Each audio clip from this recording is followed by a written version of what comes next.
bet. But if you do see something in the chat that's an interesting question that you want to address, just let me know. We can jump to that. All right. Hopefully Justin's okay, because he's not normally somebody that doesn't show up on time. But we'll go ahead and get started. So this conversation again is around building your team. It's going to be very unlikely that you're going to get that far in the music industry just by yourself. You're going to need to work and build a team around you. You want to get the right people, but you want to get the right people at the right time, and you want to be able to, facilitate a positive working relationship. So I brought two people. One is a super seasoned music industry vet, a good friend of mine, Brian Calhoun. And then I have somebody else who is super sharp, but a lot younger than Brian. So I'm gonna give you guys old. Is that sort of like your political way to try to just say you're old? He said, I got an old guy and a young guy. Yeah. A tale of two stories. different perspectives. And it's not me, Brian. It's the grays in your beard. It's not me. It's doing me. Love it. But we can start off, Brian, if you want to just give people, let people know who you are and kind of you've done a ton of stuff, but give people, a little bit of your background and what you've done. Sure. So I'll keep it brief. And I always tell people it's easy to just, Google information about panelists and stuff like that. But I've worked in the industry for a long time. So over 25 years. So I'm definitely an older guy. But I've worked in a lot of different capacities. I worked with labels, management companies, performing rights organization. I ran industry relations team at Sound Exchange, which collects and distributes digital performance royalties to artists and labels for non-interactive digital streaming. I can talk about that a little bit more if we want. Did A&R, did marketing, and for the past 15 or so years have actually maybe even longer than that at this point, been very much focused in the digital space. And I've had the opportunity to do some really cool stuff. I work currently with an artist management company called Blueprint Group.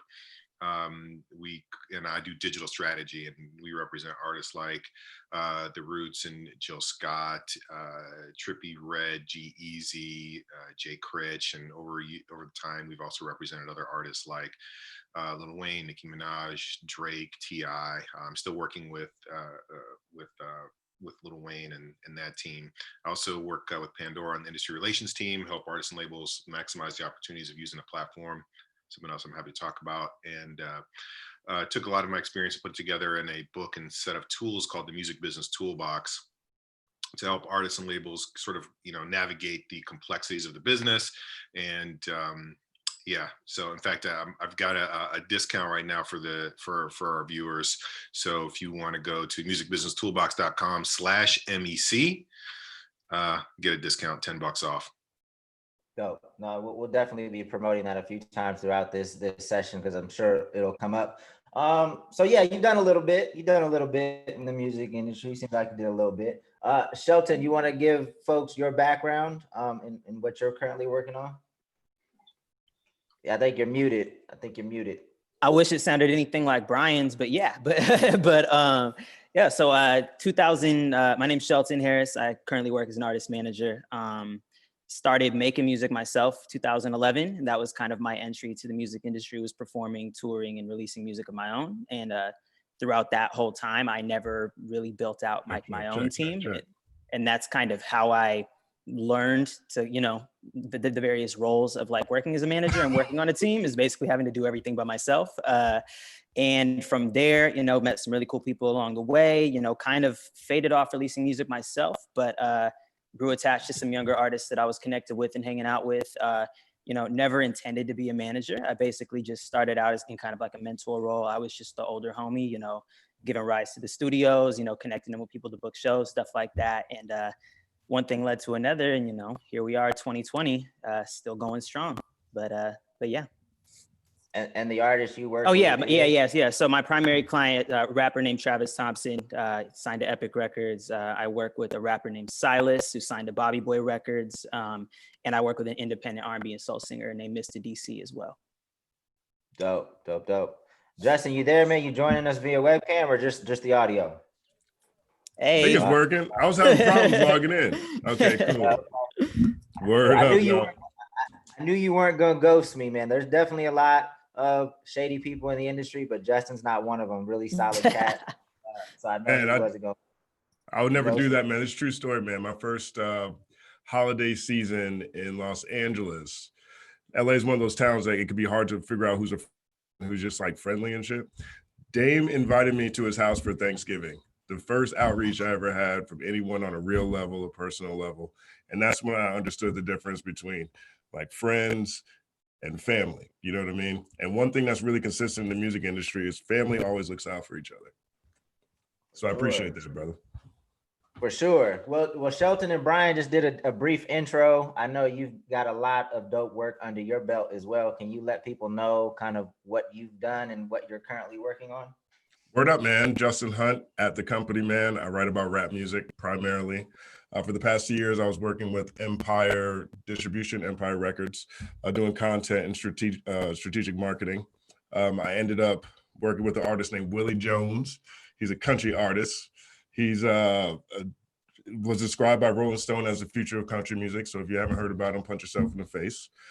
Prior to that, I launched a YouTube channel called The Company Man, where I talk about life through the lens of hip hop. And right before that, I ran Hip Hop DX as editor-in-chief. And for 4 years, developed their YouTube video platform, built their teams and their systems. And prior to that, I worked in investment banking for 6 years. So I'm glad to be here. I think you need to get back to Hip Hop DX because I saw they were tweeting about like just randomness, like stuff that probably wouldn't have flown when you were there. But anyway, what we are talking about today is building is building a team. And I kind of the way I want to kind of structure this conversation, because obviously there's no like necessarily like one right answer to like what your team should look like, and every artist team can look different depending on where you're at in your career, you know, what resources you have access to. But if you were somebody that was just working on your own, like a producer or an artist just kind of in your bedroom just working, who would you feel like would be the first person that you could use on your team? Like who would be the most essential person? Let's start with an artist first. Let's just do some brainstorming. As an artist, who do you feel like would be the first person that would be of value, of somebody that doesn't have much momentum yet or any momentum, just is good at what they do or feels they're good at what they do? And anybody can take it first. So I'll jump in. You know, it's one of the things I get asked about a lot, and you know, I think that the very first place you need to look is inward, and that means your bandmates or your other creative contributors. You know, initially you're not going to get the, you know, the big name lawyer, big name manager, label, publisher, you know, some of the other you know, team members that we will discuss. So in lieu of having them, you need to execute on those things yourself. So you are a record label, you are your own manager, you are your own booking agents, you are all of those things. And frequently what that means is, you know, with, you know, however many people it is in your little collective, it means dividing up the roles and responsibilities so that you guys can execute at a higher level and make sure things are getting done. For sure. Yeah, I mean, I could just to echo off of Brian. I think that like looking inward and like what he was talking about, looking at bandmates and just collaborators and stuff, that was super important for me as an artist early on. The first person that like I actually called my team member was a producer, and he also did engineering. He could mix, he could record. You know, we kind of went 50-50 on studio gear, stuff like that. And what that did was allowed me to record and get beats without the upfront costs, because we were just kind of mutually invested in everything that we did. We both paid to make it happen, and we both, you know, split the benefits on the back end. But, you know, just being able to pull up and record for free whenever I want, being able to literally make a song, get it mixed, and like get ready to put it out the next day. So I would look at the just like the content itself, you know, the people that you need to actually make a song and put it out, you know, the the graphics, graphic designers, videographers. It's great if you're an artist that likes to work with a bunch of different people, but when you're more experienced, you've got more free range to do that. But when you're smaller and you're really building up, it's important for those people to be close to you, because those are the ones that are going to be able to work with the smaller budgets and the more grand vision and interest in the bigger picture. Yeah, and I would also just add to that I think it's important to think about it in two buckets. You have the people who are going to help execute on the creative vision, and then you have people who are going to help execute on the business side of your vision. And there sometimes there'll be people who can do both, but I think it's a good sort of delineation to think about people in those two buckets. Great point. Yeah, and I think it's really important to have one honest friend. Just one person not attached to any of the business, logistics, nothing, that you can trust to give you an honest opinion. Because a lot of times artists get motivated by the aspirations of other members on their team, meaning a lot of times decisions might be contingent on what's most profitable for the team or which beats or sounds we think are most trendy for the team. But that doesn't always mean that it's actually good or dope. And if you're an artist, good and dope still matters. So you need one honest friend where their job is just tell the truth, even if the truth is mediocre. Preaching. For sure. No, I think that's definitely a great gem right there. Okay, so it seems like there's some consensus that if you don't have much going on, like much of the first people that you want to really connect with support the creative development and help you make the dopest stuff possible. Let's go to the next phase, right? Let's see, when you start getting a little momentum, the numbers starting to go up a little bit, at what point do you guys feel like you should be interested in getting a manager on board? Like what do you think needs to happen for you to trigger, for it to trigger that's something of importance?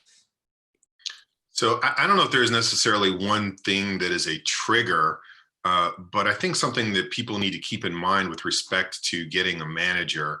And look, I work with a management company, and we've got super big clients, and people like, oh, those are the guys that have managed whatever, Lil Wayne or Jeezy, whomever it is, and they approach us about representation. And a lot of them do it way before they're ready, thinking that that's just sort of like the silver bullet that's going to just fix everything.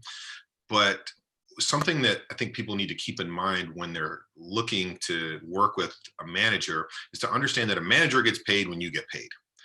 And if you have a client that makes $10 million a year, and someone who makes $0 a year approaches you about working with them, there is a pretty significant opportunity cost to devote time to a client that makes no money and is likely not to make money for a year or 2 or 3, right? Now, it's not to say that they won't do it, but there is an opportunity cost, because quite frankly, it's easier to take someone who makes $10 million a year and get them to 11 million, so an additional $1 million of revenue, than it is to take somebody who makes $0 and get them to $1 million a year of revenue. So just think about those and being self-sufficient. Now, going back to what I said, in the very beginning about looking inward, you are your own manager. But when, some of the, fielding some things, going out and, being because the manager helps guide the business side of what the vision is for the artist. And in the beginning, working with someone who is a friend and has been down with you and is passionate about what you're doing is probably your best bet for a manager in the very, very early stages. And quite frankly, you're not going to get someone who is extremely seasoned just because there is no money there yet, but that's okay. Work with someone who is smart and dedicated, willing to learn. Those are some really key, I think, characteristics of people who make for good managers in the very beginning. And recognize that, look, again, managers get paid when you get paid. So manager makes, depending on who the artist is, 10 to 20% of your revenue. So, again, if you're only making you know, if you're making $100,000 a year, a manager is still only making $10,000, $20,000. So it's not very much money. So you've got to get to a point where there's this critical mass and it becomes a meaningful enough income for a manager. So yeah, so see, this is why I constructed this panel this way, because I kind of know what people are gonna say, and that's why I enter my guy Shelton, who is exactly what you described as a younger, super smart, sharp cat, you know, working with some younger artists. Can you talk about this experience and how you know, you already said you didn't really intend on being a manager in the beginning. I couldn't help but smile at the story, at Brian's, you know, story, because it's literally exactly what we created on this end. Like I literally remember the moment. It was back in like 2015. I told you, like, I was just the older homie. I picked Trav up from school, took him to the studio. I was introducing him to producers, you know, just various little things like that. Literally was just like a friend. And then one day he hits me with, you know, you're my manager now, right? And I was like, yo, like, do you know what that means to like have a manager? Cause that's like a big deal. And I'm not trained for that. You know what I mean? Like, I don't know what you, like, this is great what we have going, but like, are you expecting that some big like jump is going to happen if you have like a title of a manager? Like, what does this mean to you? And he was like, nah, like, I think what's most important right now is that I trust you and that I think you make good decisions. And I think that, you know, you're interested in learning this side just as much as I'm learning the artist side.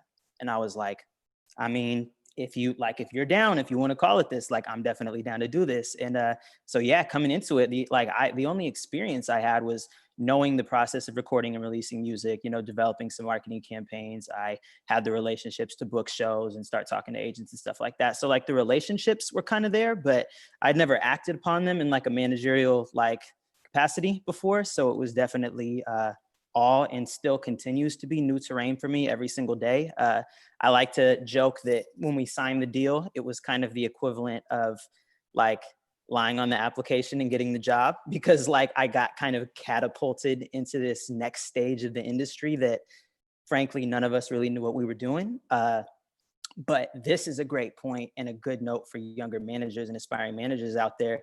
I actually found it in my best interest to take on a partner. And this happened over the course of about a year or so of kind of him acting as in a mentor space, an older guy, a little bit more seasoned. His name's Benner.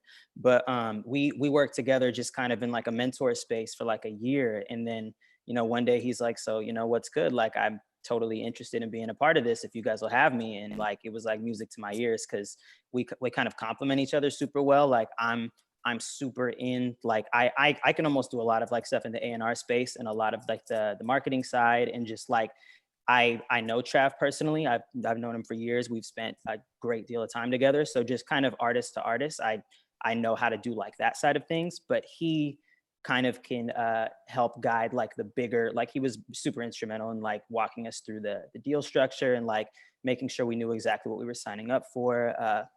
And so on and so forth. But yeah, so like I believe there's two types of managers. There's the one that's got, you know, the black book and the experience and the contacts and can pull the triggers. And there's the people who are just passionate and willing to fight tooth and nail for you. And I don't think either one is necessarily better than the other. It just depends on, you know, what your goals are as an artist and what you're trying to accomplish and how fast you're trying to accomplish it. That combination is great. And that's really exactly what, for instance, like what we have with G-Eazy.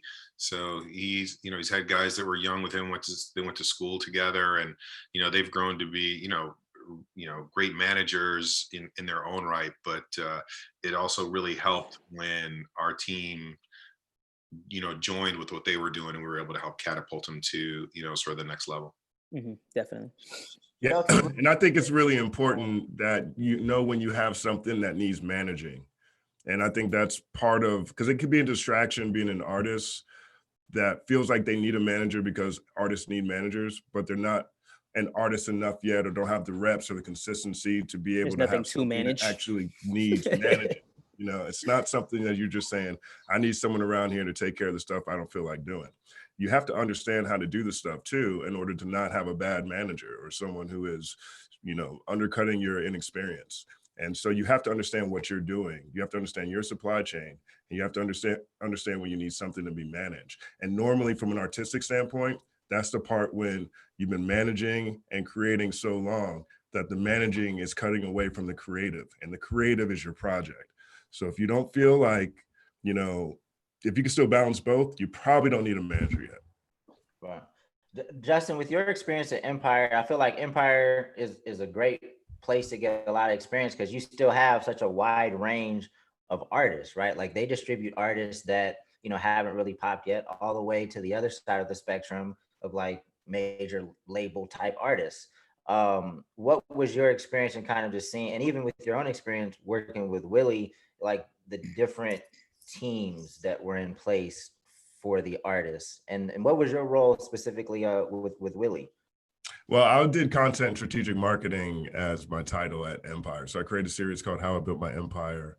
It worked on different content products on that side, but also did some, you know, business development relationship stuff in Los Angeles. For a long time, I was, you know, the only person in LA. So that's where I met Willie. And so Willie had an incredible backstory in the sense that he has a classic X Factor appearance under his belt. So when he was 16 years old, he went on X Factor and sang a country song looking like the Fresh Prince of Bel-Air.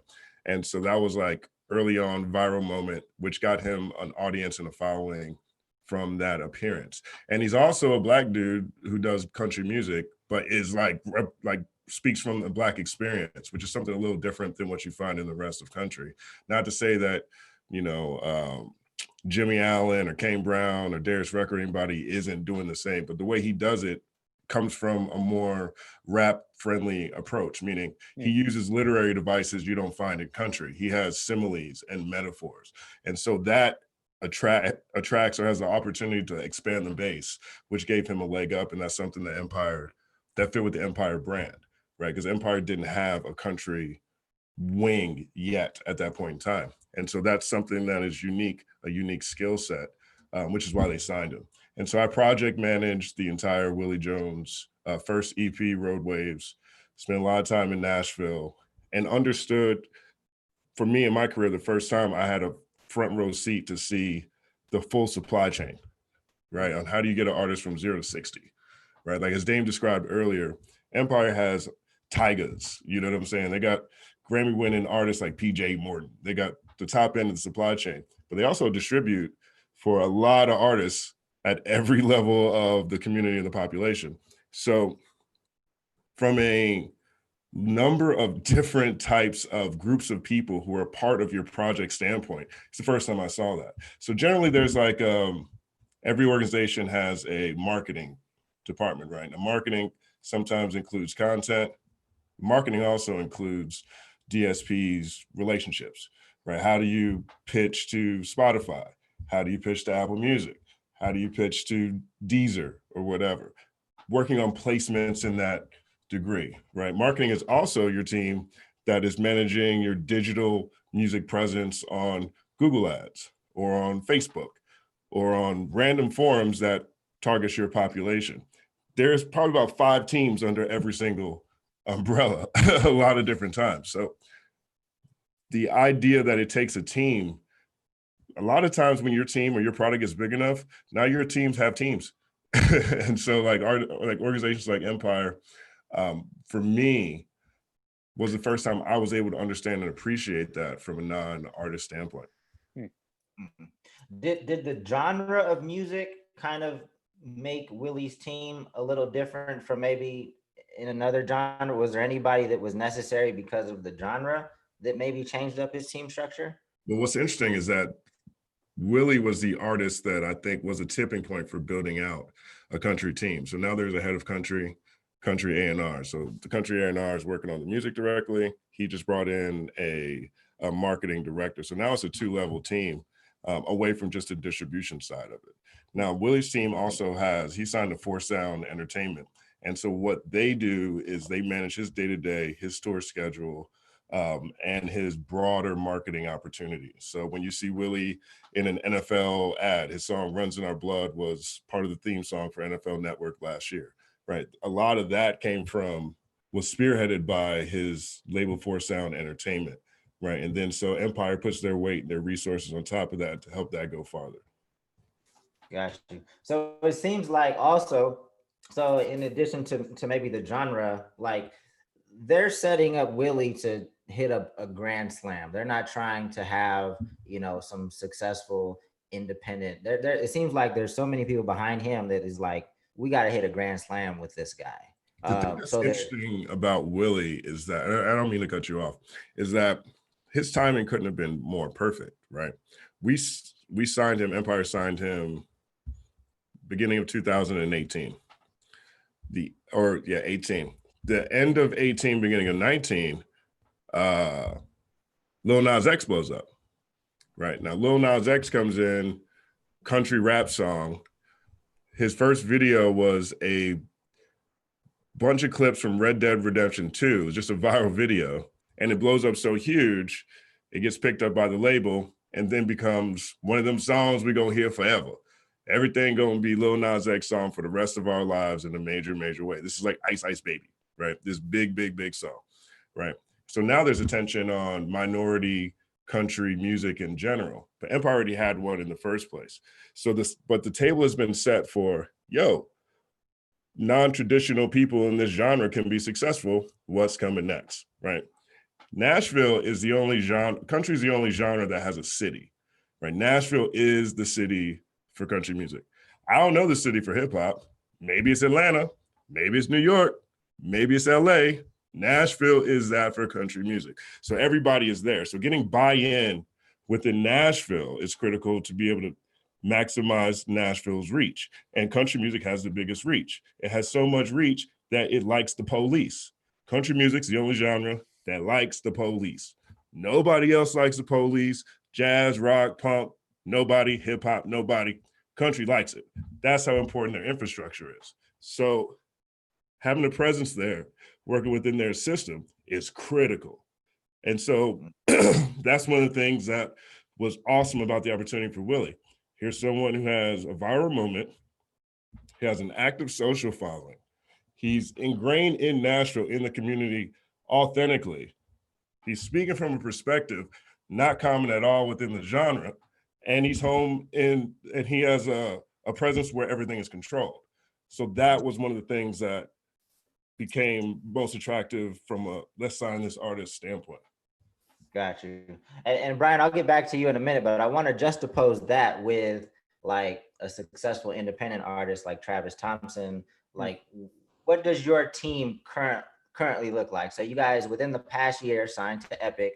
Mm-hmm. How big is your team? Who would you consider on your team? Right? Yeah, 100%. So what's cool is that for the most part, we've kept like day-to-day operations super in-house. So like I'm still top down, just day-to-day managing everything.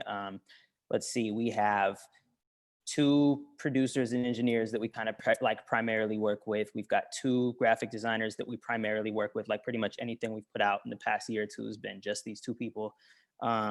Same with like photographer and videographer. We've got like the same kind of our go-to person, or at least choice of 2 or 3 people. We have a lawyer. When we got this deal, it was the first time that we actually brought on like a highly successful lawyer, which was a great opportunity to be able to do that. We have an accountant that isn't like I don't know if I would call her our personal accountant, but it's who we personally use to make sure taxes are straight and stuff like that. So like that's one thing I want to super highlight. People understand is the legal and the accounting side, because when the money starts coming and you weren't ready for it, like if you mismanage that, even in the first few months, it could throw off your entire next few years. So definitely big parts there. Our drummer, who's in our band, he also runs like the merch. So he handles all of like the ordering and distribution of like our merchandise at the moment, runs our online store. And his girlfriend, Chav's girlfriend's actually like our video producer. And she's like, he from jump has taken it extremely, extremely seriously, has worked alongside some really, really high budget producers and just really grown in the position. And so it's, we're super fortunate to have kept it in-house. One thing I do want to point out is that we have had homies work with us that we've had to cut ties with and let go. And I don't mean like they're not our friend anymore, but you just have to know when to sit your boy or your girl down and just be like, hey, like, I love you and like I want you to be at all these events and I want you to be at our shows and travel with us, but like the role you're in takes this, it needs this in order for it to work. And I don't feel like you're giving that. And maybe that's because this isn't what you're truly interested in, or maybe you just wanted to be a part of it, but this isn't the role for you. Like you have to take a hard look and not just give somebody a position because they're your friend or because they say they want to do it. You actually have to weigh it against something like, are they actually producing results? Is your team better for having them in that role? Et cetera, et cetera. But it might just suck. They might just suck, man. Yeah, they might just suck. And it is what it is. Like you just got to be honest with people sometimes. But I think we've got friendships that are better for it. You know what I mean? Like we've got friends that maybe there was stress on the working relationship, and it come to find out that's because the working relationship isn't the productive part of this relationship at all. It's the fact that we're friends. And so by cutting somebody out of a position and just being their friend, you're able to kind of change tone all over again and just be your normal selves or whatever, just fuck off and hang out. Like it doesn't matter about productivity or nothing like that. And so, you know, I think relationships actually improve when you have those real conversations. And you need an honest friend. That's it. That's it. I think that's super crucial. I mean, I don't ever say you can't put friends in a position, but they have to genuinely be committed to being the best person for that role. And they probably aren't the best person for that role today, but they have to commit to being the best person for that role eventually, studying whatever they need to study, really learning what it takes to be the best merchandise person ever, or the best manager or whatever. And that's really the only way out of directly having to shell out a ton of cash to a bunch of experienced people, is like having people that are just kind of mutually invested in the success. Like we take care of our own and, you know, make sure that we're treating people fairly, you know, respectfully. But, you know, obviously in the beginning stages, there's no money being made. So a lot of, you know, we're paying for this out of day jobs where, you know, people are working for probably half of what they're actually worth just for the sake of getting the job done.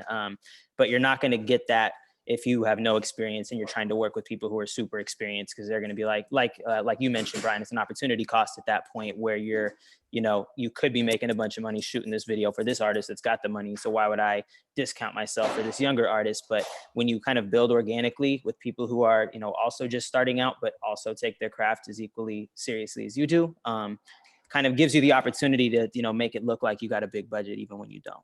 Yeah, and you grow together. Yeah, exactly. So Brian, can you talk about obviously the people that you mentioned at the beginning, the Jill Scotts, the Lil Waynes, the Nicki Minaj, these are established stars. What did the team look like with these folks that's different from kind of the more familiar, homey, like hard grinding effort that Shelton's putting in with Travis right now? Yeah, so here's the thing. I think that regardless of what level you are operating at, whether you're, you know, multi-platinum, headlining arena tours, or you are just getting going and maybe, you know, you're opening up at 500 seat venues, right, as an opening act, the core things that you need to do are the same. They just are bigger when you deal with bigger artists, right? So there's really, you know, I talk about this in Music Business Toolbox, but there's really like 10, I think, individuals or companies that you need to have on board. And I wrote it down so I don't make her forget. It's in the book, but it's your bandmates, which we already talked about, manager, which we talked about, your attorney, your booking agent, your digital marketing manager, especially because like in the early days, like you can afford that. A publisher, a record label, a distributor / aggregator, a publicist, and an accountant. Like Shelton mentioned, having an accountant. And look, are you going to go hiring a big agency in the beginning? You know, a big firm? No, right? You know, they're going to take 5%, you know, for a business manager. And, you know, what are they going to, you know, take 5% of $10,000? Like it just doesn't make sense for them. But get QuickBooks. You know what I mean? Keep track of what your expenses are. Keep track of what your income is. So all of those things are relevant to you once you actually start putting music out into the marketplace. And it just scales based on how big you are and what ultimately the demands are. Right. But in terms of, I guess the only other thing that I mean, because obviously, and maybe this is a question for Shelton, are you guys dealing with radio yet? Like, I was gonna say, bro, I did a lot of people dirty when I explained what the team looks like. It is. So what I explained basically was like, that's our day-to-day team. That's who's here with us in Seattle for the most part. Like making things happen, is that inner circle. But obviously at Epic Records, like they're a partner, of course, like they're part of the team. We have a distribution agreement with them, and they are, it's basically doubled the size of our team, because we now have that marketing department and the umbrellas within the marketing department, like commerce and digital and, all these various things. We have booking agents at WME. We work with a YouTube like distribution and like rights organization, like company basically, that like manually tracks and like does claims on music found on YouTube. So the team is certainly more than just us, definitely. And those are the people that are really helping the, having a publicist finally, and having a product manager, and having an A&R, like, these are all things that were kind of foreign to us. And we were almost reluctant to really fully like embrace and take advantage of that when we first signed, because we were so proud that we kind of were able to leverage this like semi half independent feeling label situation. And like, so we were like, nah, like we do everything in-house. It's always what we've done. We're good at it. And we kind of, it took us a while to get warmed up to everybody and actually like be like, no, like these people are experienced, that some of these people got 10, 15, 20, 30 years under their belt at their job. Like, let's let them do their job. And it's it's been nothing but beneficial. Yeah. And let me just add, I think that one of the things that's important too, is that you have teams of people underneath the team, right? Like was mentioned earlier, right? So you can say record label, great. But underneath the record label, like he mentioned, you've got a product manager, someone handling international, you may have a publicist at the record label who's helping, so the record label, by virtue of doing the deal with Epic, that means you have distribution through Sony. So there can be sort of like these blends of people across, but like underneath each thing. So you get digital marketing under, for instance, from Epic. But what does that mean? That means that there's going to be a team that is running and ad spends. That is a team that is doing organic social. That is a team that is helping generate digital content. That is a team that is doing content ID and managing your video presence to make sure that you're claiming and monetizing yourself. So just saying digital marketing, it's not just necessarily a person. Like it can be a lot of people. For sure. So in terms of, obviously, Shelton, you were friends with Travis. So that's how you found each other.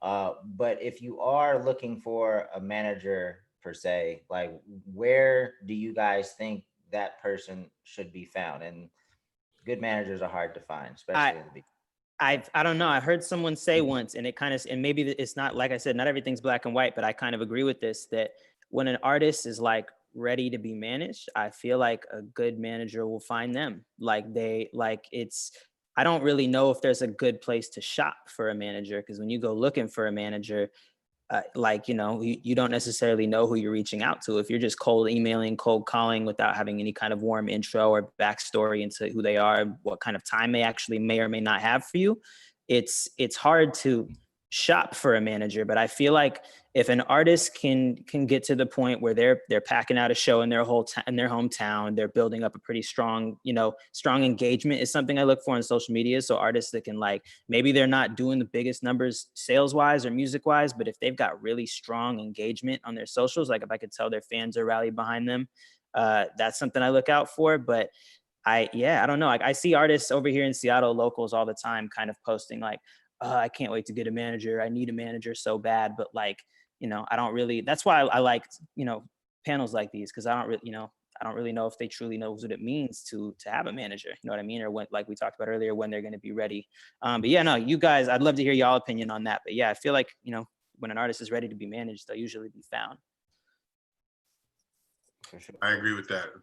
I think it's a good way to put it. And like I said earlier, I think just getting someone who's just down with you and is smart and is willing to put in the work, that's a great place to start with management.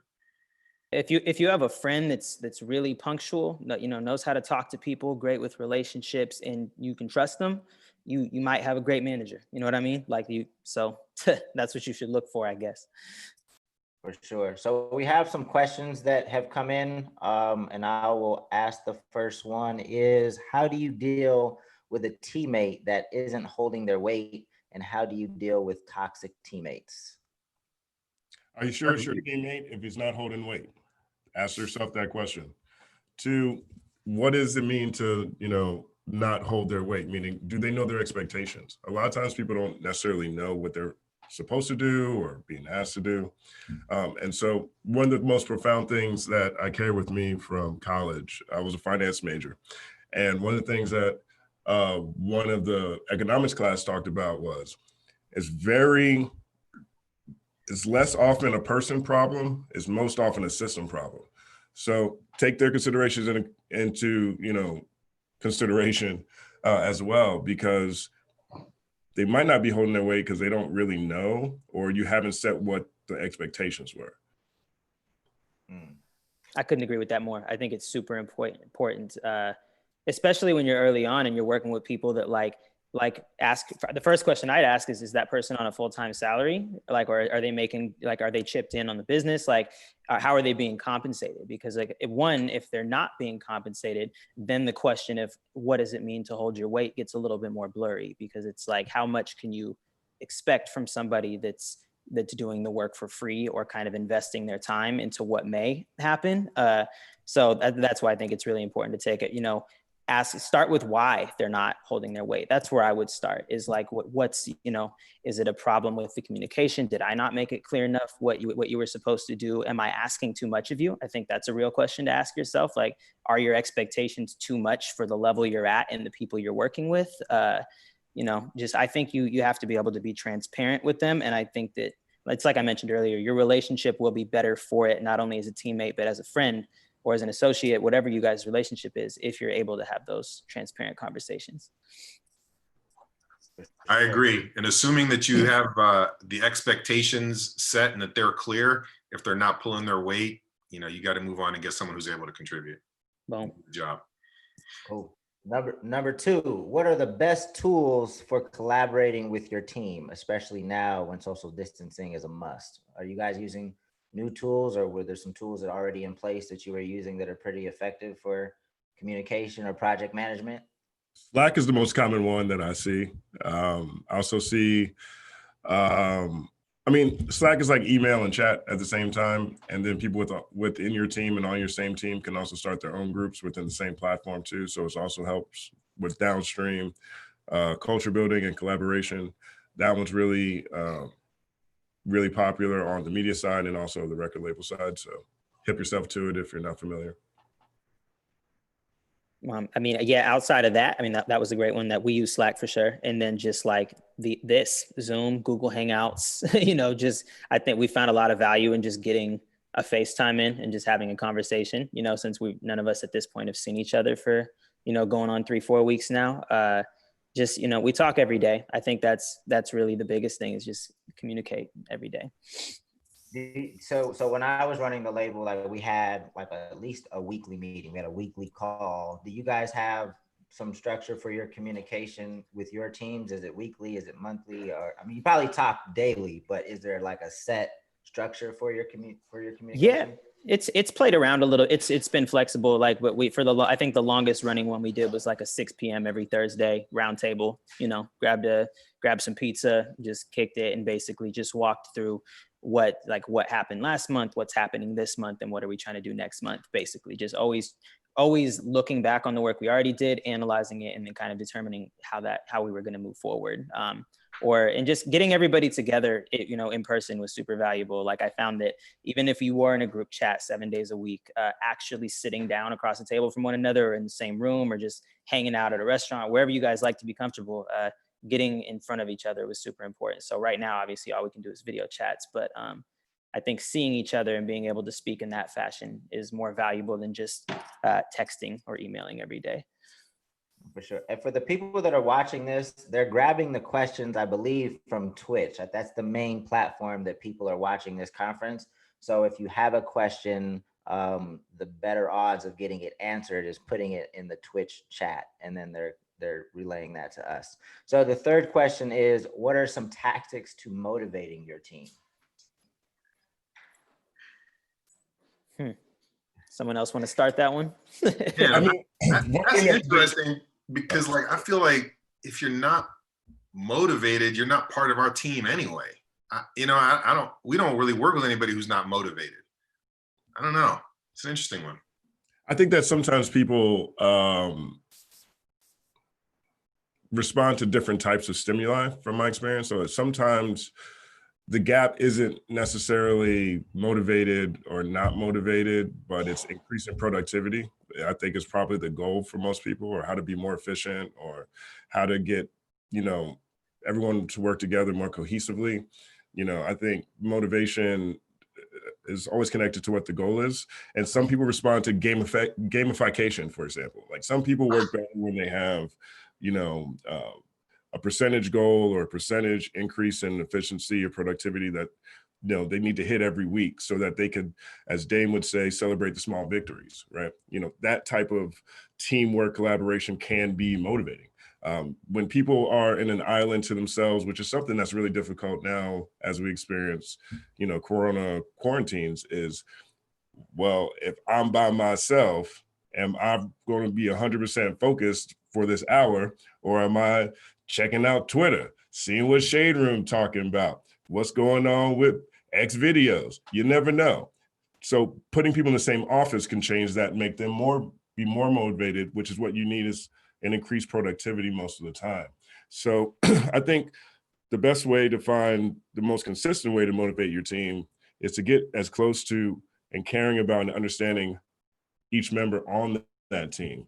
Because nobody wants to work anywhere when nobody appreciates them in the first place.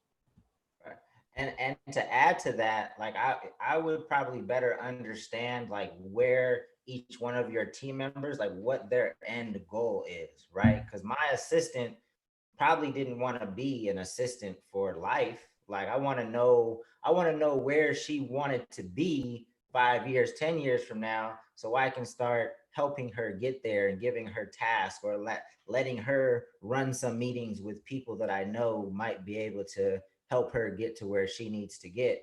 Of course, that means I might lose an assistant, but that's a good thing, right? That means I helped somebody in their career, and I just might have to find another assistant. So just understanding where your team really wants to be and putting the pieces in place, to help facilitate that. Super. And a big thing too is making sure that, as Dame said, you lose an assistant, but you gain a downstream collaborator. You gain someone else who's a part of your ecosystem, who has a part of your DNA. You gain a future partner. And that's what the organization's site goals have to include as well. They have to include the fact that if someone leaves, it's not necessarily bad that you lose part of your team, because you made an investment in the future. And that's why it's so important to be a conscious manager, to be an effective listener, regardless of which end of the business relationship you currently sit. Yeah, it was super important for me as a manager to understand that, not just to first realize not everybody thinks the same way. Like if you hand 10 people a task, each one of them is probably going to like look at it and attack it in a different way. And sometimes increasing productivity is like asking people like, hey, like I noticed when you did X, Y, and Z, it took you this long. I'm curious about, how are you going into that? What's your strategic approach look like to like getting this done efficiently? And sometimes it's just a conversation like, oh, well, if you do it, I find that when you do it this way, it actually speeds things up a little bit. So just asking, I don't know, questions and being a good listener, I think is, like you mentioned, is the key to kind of motivating people. Because if they're not motivated in general, then like Brian said, that's probably not like a true team member anyways, but you won't be able to, figure that out unless you have those conversations and be a good listener. Sure. Next question is, what types of events are good for networking or finding people for your team, finding potential people for your team? Have you guys ever found anybody or met somebody that became part of your team that you met at an event? And what type of event was that? Man, I'll tell you, my career, like the first really big break I had in my career was on the journalism side. And this was about 10 years ago. There was a label called Vegas Records, and they were doing a talent scout, and they had brought in all these, independent artists from across the country. And they had like a 13-hour performance. It was like, X Factor or something without the audience or the crowd. And they had a bunch of music industry executives who were judging the artists. And then they had Jake Payne from Hip Hop DX and Steve Reyes from All Hip Hop. And I wanted to write about rap music. So I trekked across 2 rivers in Brooklyn and Newark, New Jersey in a blizzard, walked 2 miles uphill with my sneakers wet, sat through 13 hours of the most mediocre rappers you will ever hear in your life, just so I could meet Jake Payne, ask him some questions about Hip Hop DX from my website, The Quotable at the time. He'd be so impressed by my questions that he would hire me to write for that publication, and then I could start my rap career and a rap writing career, and it worked. So my career started with an event. I never heard about Vegas Records or any of the artists there ever again. But the point is, when you go to an event, your goal or your mission is more important than what the event is and why you're there. Like, you should be there for a reason. So don't look at one event as better than another event. Look at why you're going in the first place. I actually made we had an MEC session recently, and I forget who it was with, but the point came up is like, you can literally, like, part of networking is asking insightful questions, like having a question that tells more about you than the answer that you want, right? Or that shows that you've done research, or just shows that you're sharp. So I think that's a lot of people have built relationships through the MEC, through our live sessions. Not to plug our live sessions again, but you get an opportunity to ask questions to our guests and actually come on webcam. And people have built relationships that way, and it all starts with a question. Yeah, I'll just add, building on both what you said, Dame, and what Justin said. Like I was a finance major as well. And I was sort of at a crossroads and looking to transition my career. I'd been working at labels and I'd done A&R and marketing and stuff like that, and was looking to transition. And I built financial modeling software for independent record labels so they could do P&Ls and cash flow analysis and profitability analysis and that kind of thing. And I started going to every conference I could think of. I was going to like Meet Dem and the Future of Music conference, and just like tons of conferences. And I would go to these conferences that, where I didn't know anybody. I was the only person. I didn't know anybody in the room, but I would find panelists that I wanted to meet or, be around them. And I would always be the first one to ask a question. And my question, it was less about me asking a question, more like you said, Dane, about introducing myself. So I'd be like, hey, my name is Brian Calhoun. I built financial modeling software for independent record labels and blah, blah, blah. And my question is this. And I would ask, an insightful question, something that was insightful and meaningful.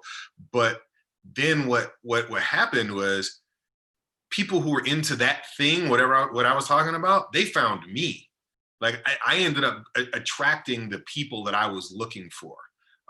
So I always encourage people to take that strategy and apply it to networking at these types of conferences. That was game for me. I've got nothing to add. That was great. For sure. All right, so we only have about 5 more minutes, and I want to just kind of close it out and give you guys an opportunity to just maybe promote what you have going on, or just shout out your social media and let people know where to connect with you guys at. Shelton, you want to start off? Yeah. So my @ is at Shelton Harris _ on Instagram and Twitter. So it's just like it sounds, Shelton Harris _ and at 6:30 tomorrow, I'm actually doing another Q&A live session on my Instagram. So come check it out. Is Travis dropping any music anytime soon? We're interesting space. It's kind of a long story I could tell you later, but basically we're getting into it sooner than planned because of this quarantine situation. We were supposed to be on a nice long 2-month tour right now. And so since that's not happening anymore, we're just moving the album creation process up a couple months. So we're in the middle of it. It'll probably look for something in like the late summer or fall. Got you. Well, hopefully, I know people can see now why I asked you to be on this panel. I haven't, at least in my experience, it's only been, a little over a decade. There's not that many young cats that are like you. It's hard to find good young. I appreciate that, man. Thank you, for real. Managers, and that's why I circle back. So thank you for joining us, man. Thank you, man. Appreciate it. Brian, let people know where to find you and the music business toolbox. Yeah. So I have Music Business Toolbox at, you know, Facebook and LinkedIn and Instagram, but musicbusinesstoolbox.com is where you can, you know, find me. And musicbusinesstoolbox.com/MEC for Music Entrepreneur Club is a landing page where you can go and get a discount. So, you know, also Instagram and Twitter. So there's my Music Business Toolbox accounts, and my personal accounts are all Brian Calhoun. It's BryanCalhoun. So yep, hit me up. Dope. Yeah, definitely check out the Music Business Toolbox. It basically has like a lot of resources for you to kind of lay out exactly like all the different aspects of the business that you need. And then it has the tools and the spreadsheets and the thing you can get lost in there for hours.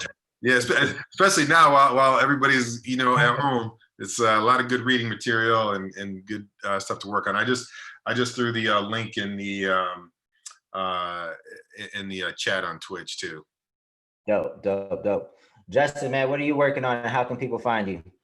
Cool, man. You can follow me everywhere at the Company Man, on everything. I'm on the All Out Show with Rude Jude, so you can hear me on Tuesdays talk about the latest in rap news. Follow at the Company Man on YouTube, where I make videos about life through the lens of hip hop. You can see the All Out Show episodes there. You can see the breakdown there. I have a podcast rolling out with Rhyme Fest, which is going to be incredible. I'm also partnering with an app called Music 360, where we're targeting developing nations and giving them an opportunity to continue to increase their own artistic communities, their music communities, and learn more about the business of selling music.